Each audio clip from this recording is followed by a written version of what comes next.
大家好，欢迎收看爱上电子。我们知道，一个三极管利用变压器能够组成自极振荡电路，能够产生振荡。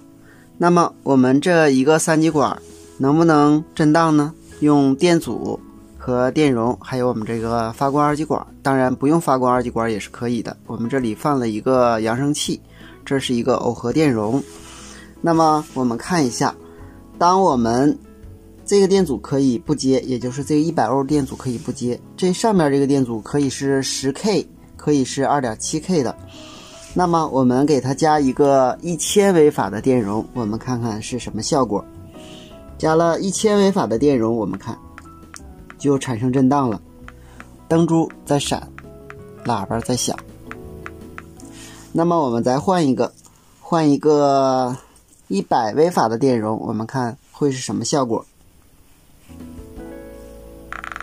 我们看它的闪烁更快了，喇叭的声音也相应的频率增加了。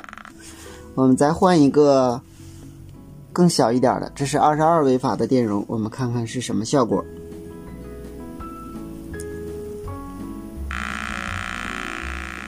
明显的频率增加了，但是灯珠已经看不出来闪烁了。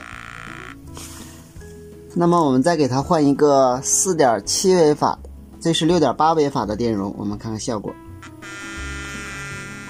有点像蜂鸣器了。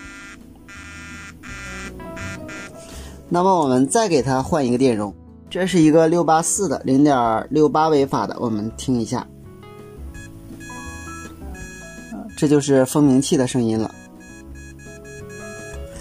三极管由于它的击穿电压值比较高，所以呢它用的电压呢在12伏到18伏之间，可以达到这个效果。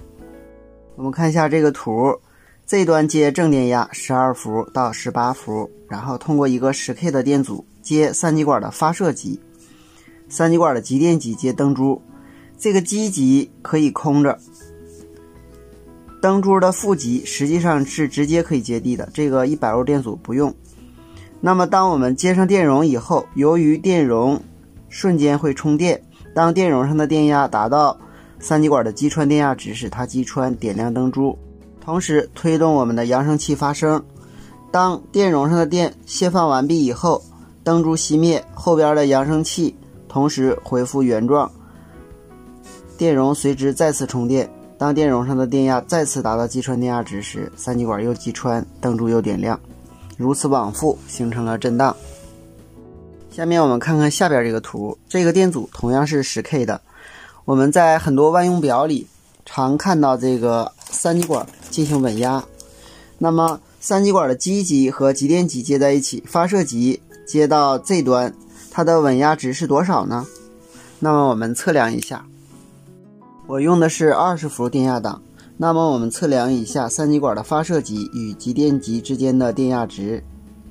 在基极不接入电路的时候，它的压降是 6.80 伏，也就是说它的击穿电压，它的稳压值是 6.80 伏。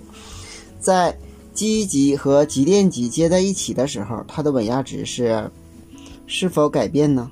那么我们测量一下，我把基极和极电极接在一起了，我们看它的稳压值呢就变成了 8.9 伏，也就是说它的基极和极电极接在一起，发射极和极电极之间的压降呢是 8.9 伏。好，今天咱们就到这里，谢谢大家，再见。